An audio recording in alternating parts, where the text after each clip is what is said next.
narrator voice Lóng Tíng. I am Lóng Tíng, a wanderer not of stars, but of stories etched in the very dust of the cosmos. Tonight, I invite you to witness a galaxy aflame, a future consumed by war, where mankind's dominion is built upon mountains of forgotten bones, its destiny guided by a silent, deathless god.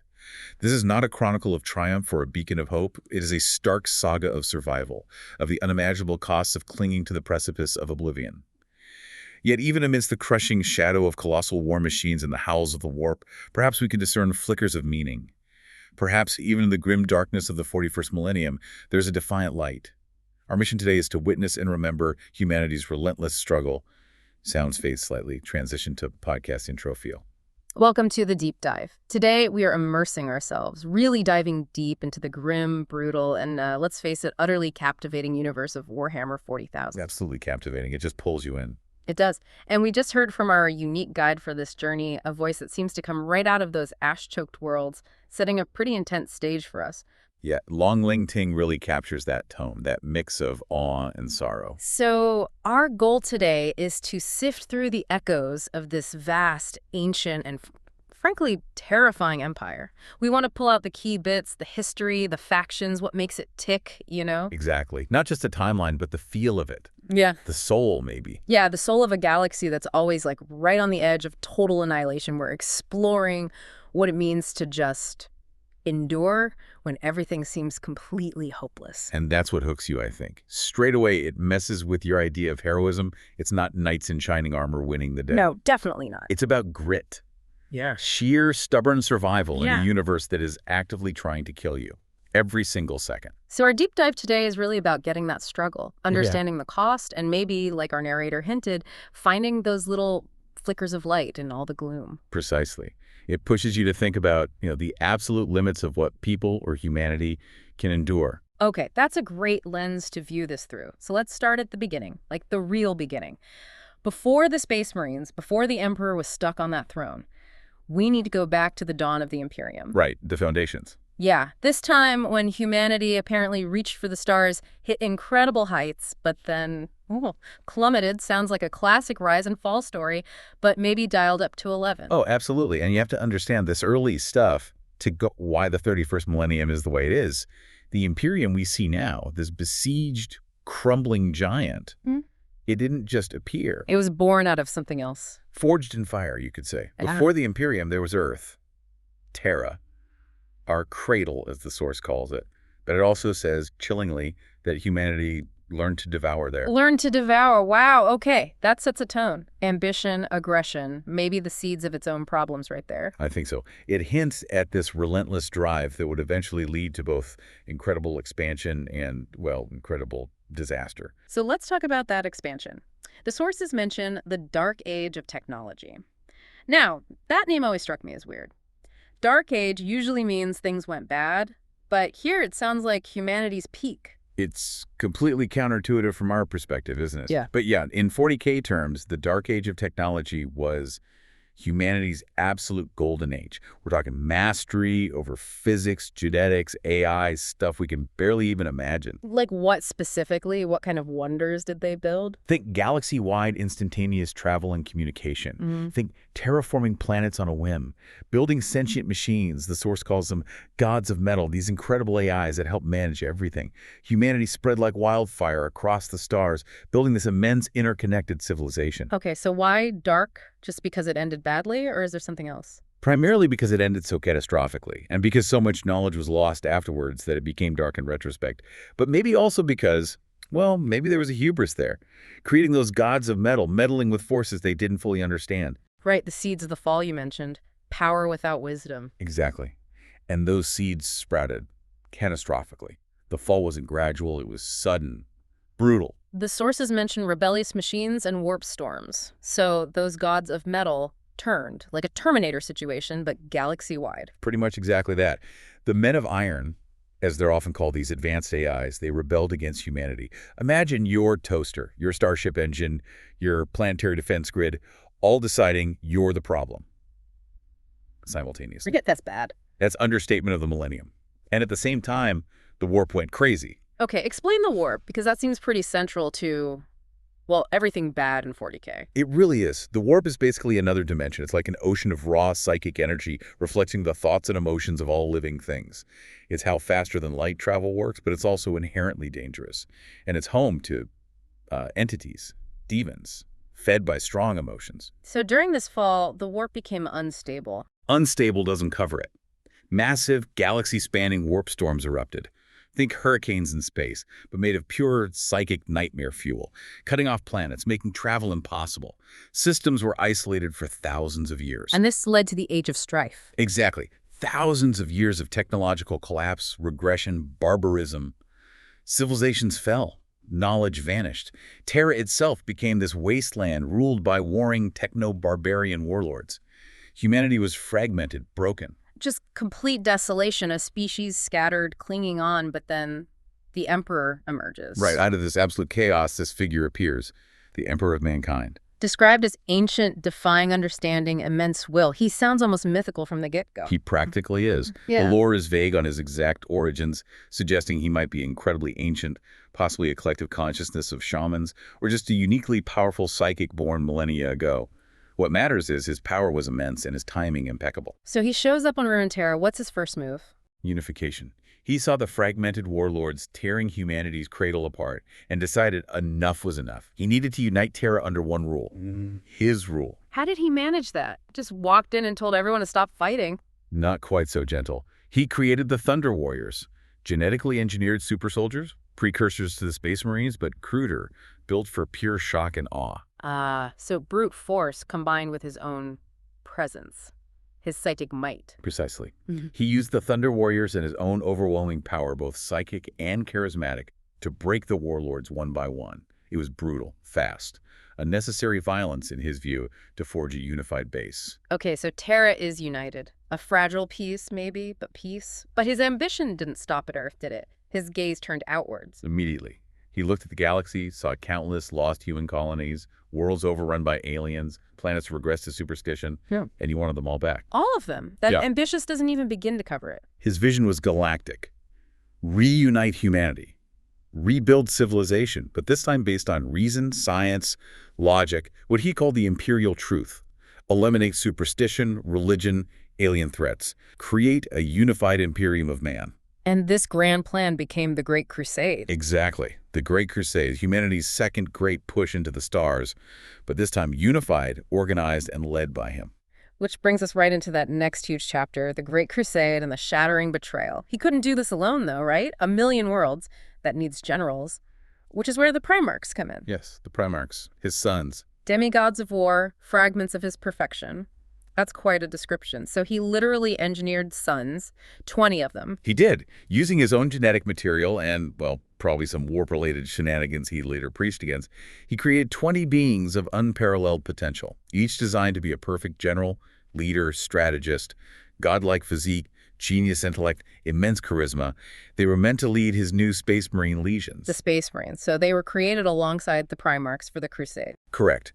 Each Primarch had a legion of Space Marines created from their genetic template, tens of thousands of transhuman warriors per legion, the ultimate army for galactic conquest. But then, disaster struck. Again, before they were even ready. The source mentions the jealous warps scattering them. Yeah, this is the first great tragedy, maybe the root of all the later ones. While the Primarchs were still infants, still in their gestation pods on Luna, the Chaos Gods interfered. The Chaos Gods. Those entities from the warp. The very same. Khorne, Sietch, Nurgle, Slaanesh. They saw the Emperor's plan, this rational, ordered galaxy, as a direct threat to their own existence, which feeds on chaos and strong emotion. So they acted. How? They somehow breached the Emperor's psychic wards and scattered the infant Primarchs across the galaxy, hurled them through the warp to land on random, often incredibly dangerous worlds. So they didn't grow up with the Emperor. They were raised by whoever found them. Exactly. Instead of being raised together learning from their father, they grew up shaped by vastly different cultures, environments, challenges. Some landed on feudal death worlds, others on technologically advanced but corrupt societies, some even raised by aliens initially. Wow. So when the Emperor eventually found them during the Crusade, they weren't blank slates. They were already fully formed individuals with baggage. Huge amounts of baggage. Each had their own beliefs, Loyalties, traumas, ambitions shaped by their unique upbringing. They were his sons, yes, but also products of the very galaxy he sought to conquer. This difference, this unintended diversity, would prove problematic. I can imagine. But once he found them, put them in charge of their legions, the Great Crusade kicked into high gear. What did that look like? It was immense, a tide of steel and faith, as the source says. Thousands upon thousands of warships carrying millions of soldiers, space marines, regular army troops pushing out across the galaxy. Reclaiming worlds, bring them into the Imperium. Reclaiming human worlds, purging alien empires that had risen during the Age of Strife, bringing the Emperor's imperial truth, essentially state-mandated atheism and rationalism, to newly discovered human populations. It was decades, centuries of relentless expansion, a hymn of conquest. It seemed unstoppable. For a while, anyway. The source warns, reason is fragile, and stars burn.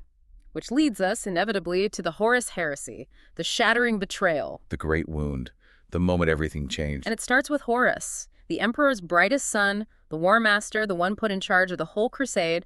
How does the best one fall? The source mentions pride is poison. It's the classic tragic flaw, isn't it? Horus was the best. Charismatic, brilliant, beloved by his brothers, trusted implicitly by the Emperor. But maybe that trust, that responsibility became a burden. Maybe he felt overlooked or misunderstood by his often distant, godlike father. And chaos exploited that. Absolutely. The Chaos Gods, particularly Sinch, the changer of ways, and the others, they whispered in his ear. They preyed on his pride, his ambition, his doubts, his frustrations. They showed him visions, twisted truths, offered him power, convinced him the Emperor was weak or a tyrant or leading humanity on the wrong path. They convinced him he should rule. Essentially, yes. Oh. That only he, empowered by chaos, could truly guide humanity. It was an insidious corruption, turning his virtues into vices, his love for his brothers into a tool for betrayal. And this wasn't just him turning. He took others with him. Half the legions, brother fighting brother, a galactic civil war. An absolute catastrophe. Horus didn't just fall alone. He actively worked to corrupt his brother Primarchs. Some joined him willingly, sharing his grievances or tempted by power. Others were tricked, manipulated, or forced into rebellion. Roughly half the Primarchs and their Space Marine legions turned against the Emperor. So the Emperor's own perfect weapons were turned against him. Exactly. The ultimate irony. The forces created to unite the galaxy were now tearing it apart. Space Marine versus Space Marine. Titan versus Titan. Fleet versus fleet. Countless worlds burned. Billions, trillions died. The dream of the Imperium died with them, replaced by this nightmare of betrayal. And it all came down to one final battle, aboard Horus's flagship, the Vengeful Spirit. The climax. The siege of Terra had reached its peak. Horus's forces were assaulting the Imperial Palace. The Emperor, seeing the stalemate, made a desperate gamble, teleporting aboard Horus's ship with his loyal sons and elite guard for a final confrontation. And he faced Horus. Yes, the final duel. Father versus favorite son, now swollen with the power of all four Chaos Gods. The accounts are mythic, fragmented, but the outcome is clear. The Emperor hesitated, perhaps still seeing his son beneath the monster. Horus struck a devastating blow. But Horus fell. Horus fell. In the end, the Emperor unleashed his full psychic might and obliterated Horus utterly, soul and body. But the cost. The Emperor was mortally wounded, broken, his body shattered beyond repair. Near death, as the source says, which leads directly to his current state, right? Entombed for 10,000 years on the Golden Throne. Precisely. They got his barely living body back to Terra and interred him within the Golden Throne. What is the Golden Throne? Just life support? It's vastly more complex. Right. It is a life support system keeping his shattered body alive. But it's also an immense psychic amplifier, a nexus of arcane technology, part machine, part psychic construct. It requires constant maintenance, sacrifice. Sacrifice? Yes. Thousands of psychers, individuals with psychic potential, are sacrificed to the throne daily to help sustain the Emperor's fading life force and power its immense psychic function. Daily. That's horrific. So he's alive, but only just. A corpse that thinks. A god that cannot die. That's the paradox. His mind is still active, immensely powerful, but trapped within a decaying body, kept alive by arcane technology and constant human sacrifice. He's in perpetual agony, aware but unable to move or speak or directly interact with his Imperium. But he's still crucial. The source says he holds the Imperium together and keeps the warp at bay. Two absolutely vital ways. First, his psychic mind generates the Astronomicon. It's a psychic beacon, a lighthouse in the warp, that navigators, specialized mutants who steer ships through the warp, use to navigate interstellar space. So without him, no FTL travel, the Imperium collapses. Instantly. Communication, trade, military response gone. each world isolated. Total collapse. Second, his immense psychic will acts like a dam, holding back the full, raw power of the warp from flooding into reality, particularly around Terra. He's literally keeping the demons out. He's fighting a constant, silent psychic war against the Chaos Gods and their infinite legions in the warp, preventing a full-scale demonic apocalypse. If his will falters, if the throne fails, Terra falls, and likely the entire galaxy follows. So he's this suffering silent Gurian, 10,000 years of this, while his empire slowly decrees around him. That's the grim reality. He saved humanity from Horus, but at the cost of his own active leadership. The Imperium is vast, powerful, but it's also stagnant, superstitious, crumbling. It's running on the fumes of the past, held together by his silent suffering and the sheer inertia of its own brutal systems. Which brings us to the Imperium today, 1,000,000 worlds of war. 10,000 years after the heresy. What does this empire actually look like now? 1,000,000 worlds. The scale is just mind-boggling. It is. Imagine 1,000,000 inhabited planets spread across the entire galaxy, loosely connected by warp travel, all under the nominal rule of the High Lords of Terra, acting in the Emperor's name. It's the largest empire imaginable. But bound by faith, fear, and fire. Not exactly a recipe for a healthy society. Not at all. Faith is key. The Emperor is now worshipped as the God Emperor of mankind, the Savior. The imperial truth of atheism is long dead, replaced by a fanatical galaxy-spanning religion, the ecclesiarchy. Fear keeps people in line. Fear of mutation, fear of heresy, fear of the Inquisition, and fire. Well, fire is how problems are often solved. Exterminatus, purges, war. So it's the greatest empire ever forged, yet constantly crumbling. Attacked from outside, rotting from within. That's the perfect summary. Externally, it faces constant threats from aliens. Chaos. We'll get into those. Internally, it's groaning under the weight of its own bureaucracy. Corruption is rampant, knowledge is lost, technology is barely understood, just maintained by ritual. It's a pressure cooker. Every world a battlefield, every soul a soldier, every breath a prayer. It sounds exhausting. What's life like for the average person? Likely grim. Short, hard, filled with toil. You're born on a hive world packed with trillions, or a feudal world barely out of the Dark Ages, or an agro world just growing food. Your life is probably dictated by quotas, faith, and the ever-present threat of war or damnation. Hope is scarce. Duty is everything. Survival is the goal.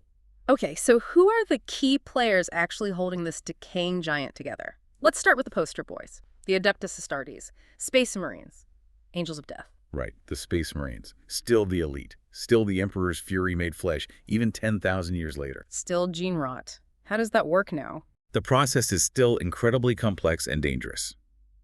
Young boys, aspirants, are chosen and undergo brutal training and surgical augmentation. They receive 19 specialized implants, the gene seed derived from their Primarch progenitor, transforming them into transhuman warriors. Bigger, stronger, faster, tougher than any normal human. Multiple hearts, lungs, acid spit, fused rib cage, the ability to enter suspended animation. Wow. And clad in that iconic power armor, wielding bolters. Exactly. Ceramite power armor, making them walking tanks. Right. And the bolter, that rapid-fire rocket launcher. They are shock troops, deployed where the fighting is fiercest, the tip of the spear. They are bred for war, know nothing else. Their faith in the Emperor is absolute fanatical. But there aren't many of them, right? Compared to the scale of the galaxy. Relatively few, maybe 1,000,000 or so, spread across 1,000 chapters. A drop in the ocean compared to humanity's total population, but their impact is disproportionate.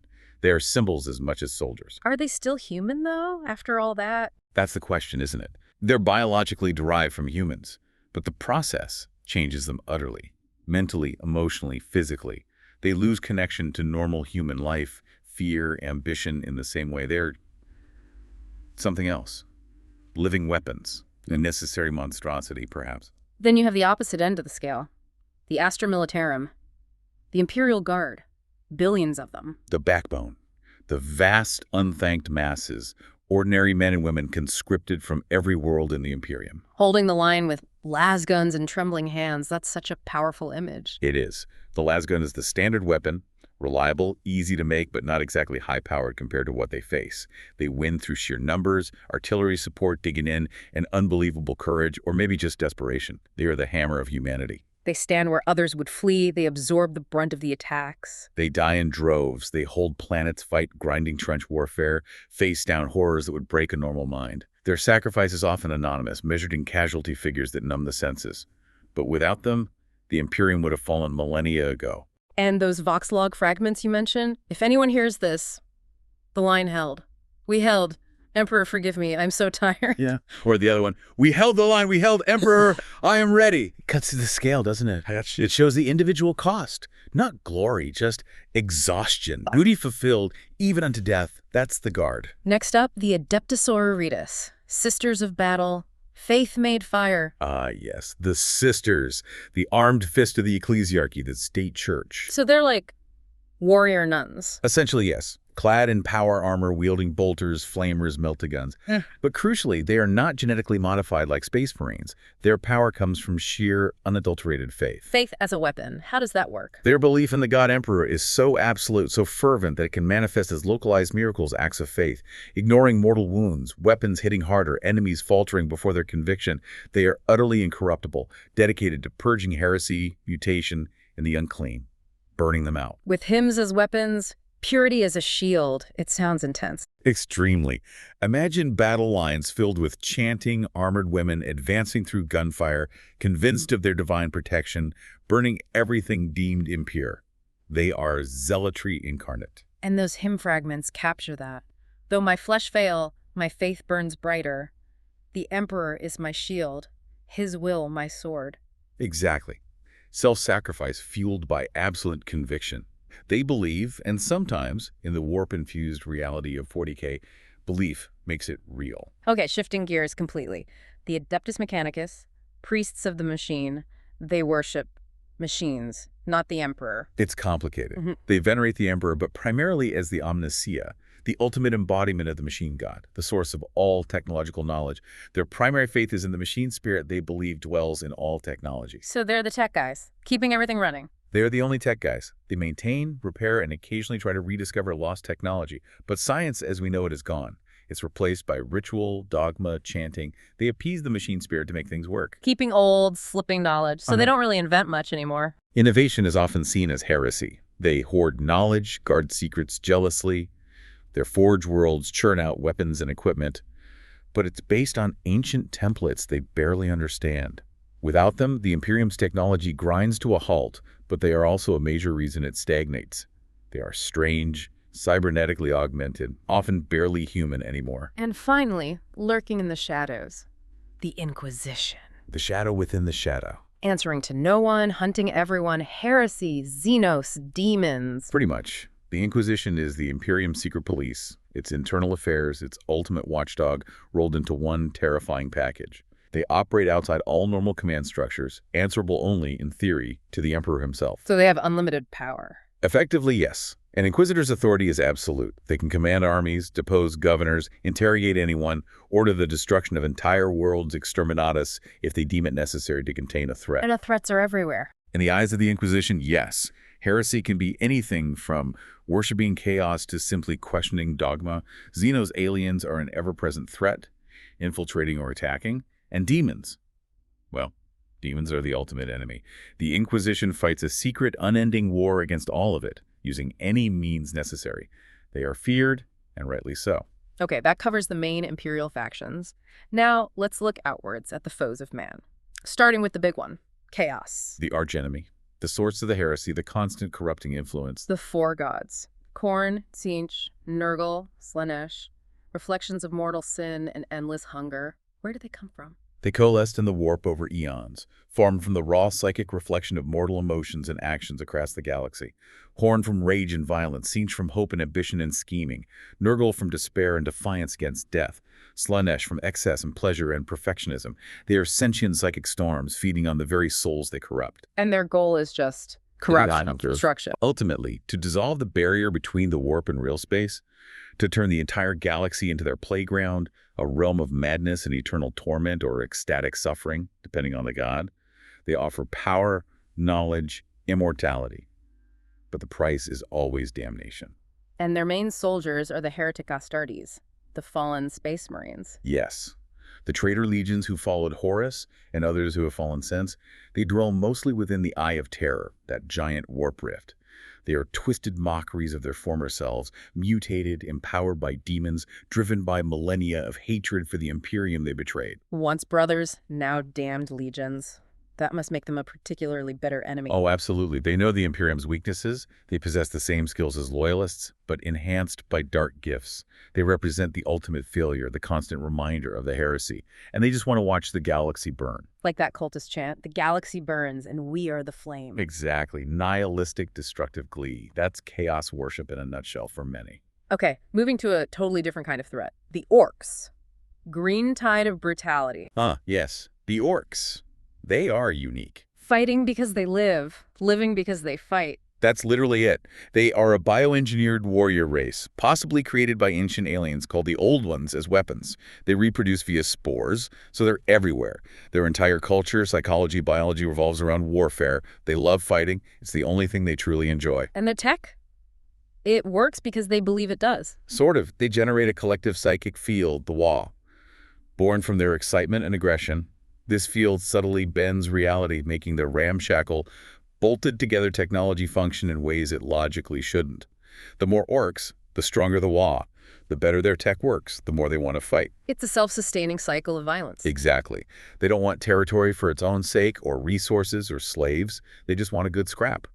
Their invasions, the Was, are like natural disasters, a green tide that washes over systems, laughing maniacally. Laughter is the soundtrack of the galaxy's end, and those chants. Daka or die, the biggest, the loudest, the best. It sums them up perfectly. Daka is firepower. More is always better. Biggest, loudest, best, that's their social hierarchy. The biggest orc is the boss. It's simple, brutal, and terrifyingly effective because you can never truly beat them. Kill millions, and more spores just grow. All right, next. The Eldar and Drakari. Two sides of a coin. A very old, very tragic coin. Yeah. They're essentially the same species, the ancient Eldari who ruled the galaxy long before humans. What happened to them? They fell. Their civilization reached a peak of hedonism and psychic excess, so extreme it birthed a new chaos god, Slaanesh, the god of pleasure and pain. The psychic shockwave killed most of their species and created the Eye of Terror. So the Eldar we see now are the survivors, ghosts of a dying race. Yes. The craft-world Eldar live on gigantic city ships, drifting through space, trying to preserve their culture and avoid Slaanesh, who constantly thirsts for their souls. They are masters of psychic power and subtle manipulation, often seeing other races, including humans, as expendable pawns in their own long game of survival. And the Drakari, pain given form. They are the ones who fled into the Webway, a labyrinth dimension outside the warp during the fall. To prevent Slaanesh from consuming their souls slowly, they must constantly inflict pain and suffering on others, feeding on those intense emotions.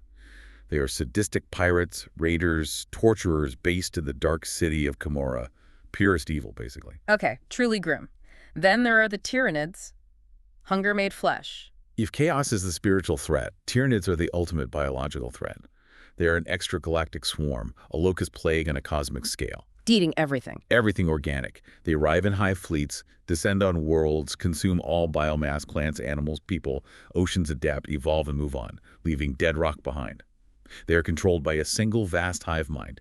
No negotiation, no surrender, just consumption. That sounds utterly unstoppable. They're incredibly dangerous. Every Tyranid creature is a perfectly evolved bioweapon, from swarming gaunts to massive hive tyrants.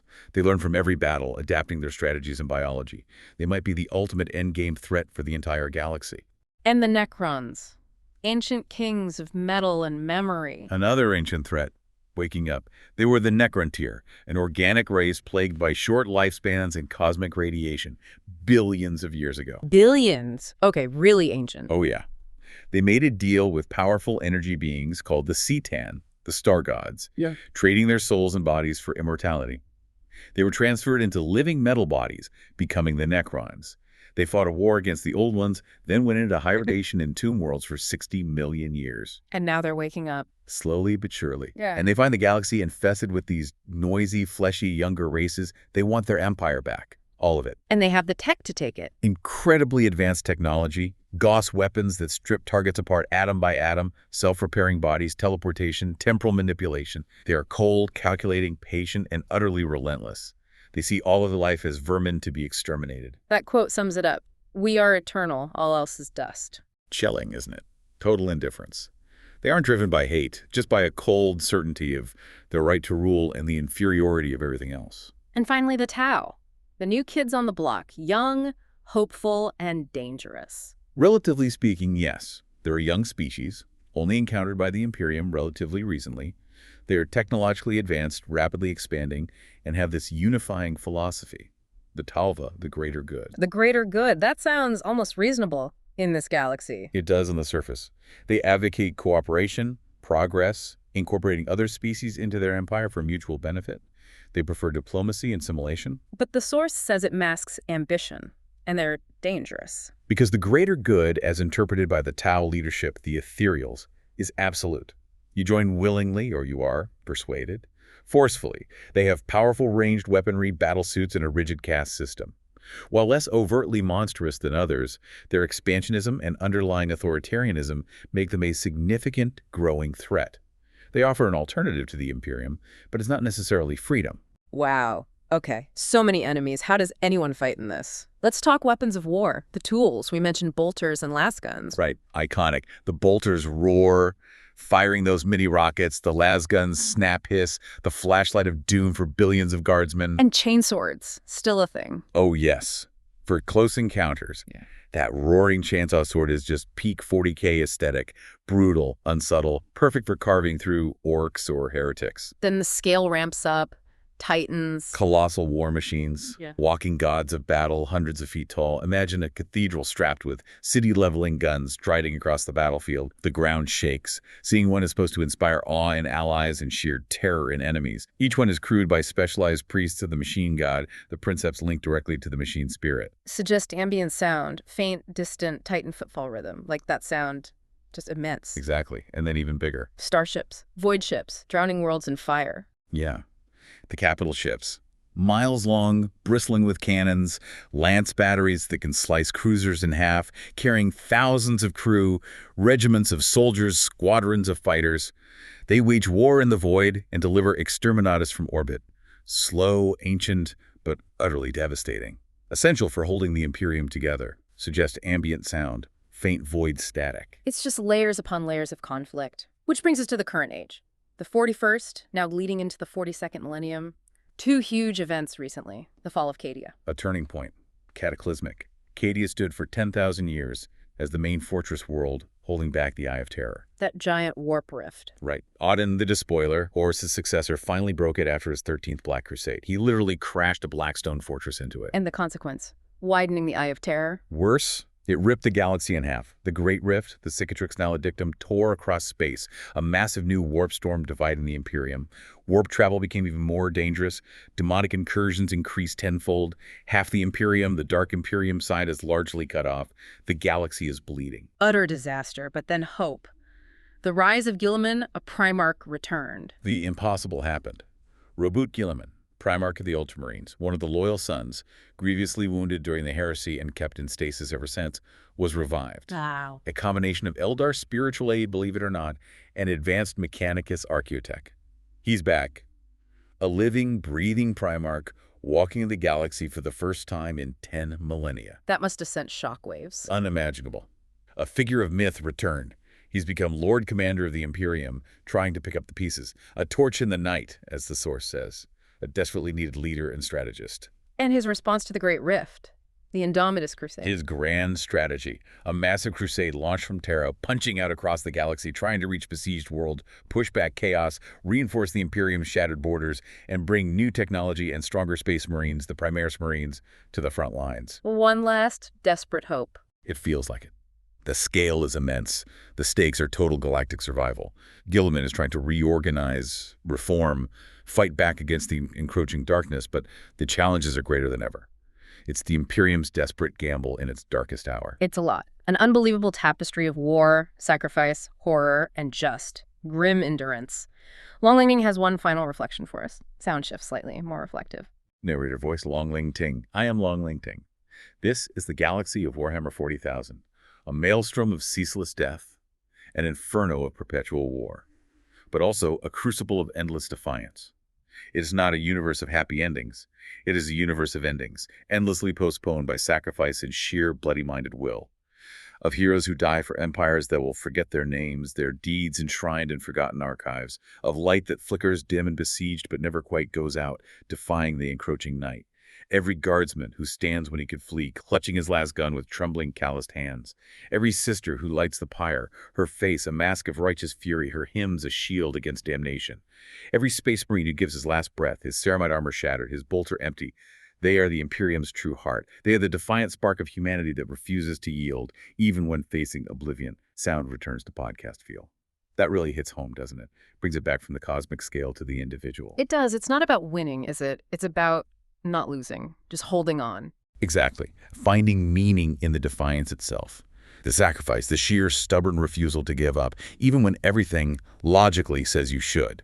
That's where the heroism, if you can call it that, lies in 40k.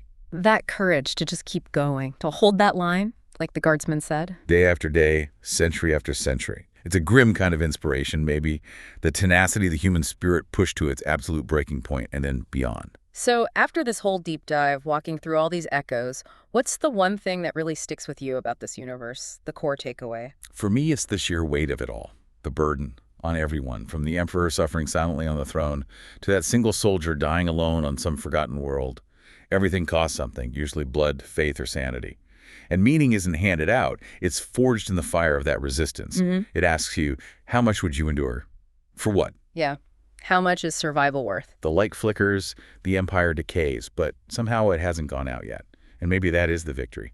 Just enduring. A profound, maybe unsettling thought to end on. That victory is just continuing to exist, defiantly. As Lóng Tíng says, we should remember them, the ones who stood, the ones who fought. Remember the echoes. Exactly. Thank you for joining us on this deep dive into the grim darkness of the far future. We hope you're leaving with a deeper understanding of Warhammer 40,000, maybe a slightly more disturbed one, but deeper nonetheless.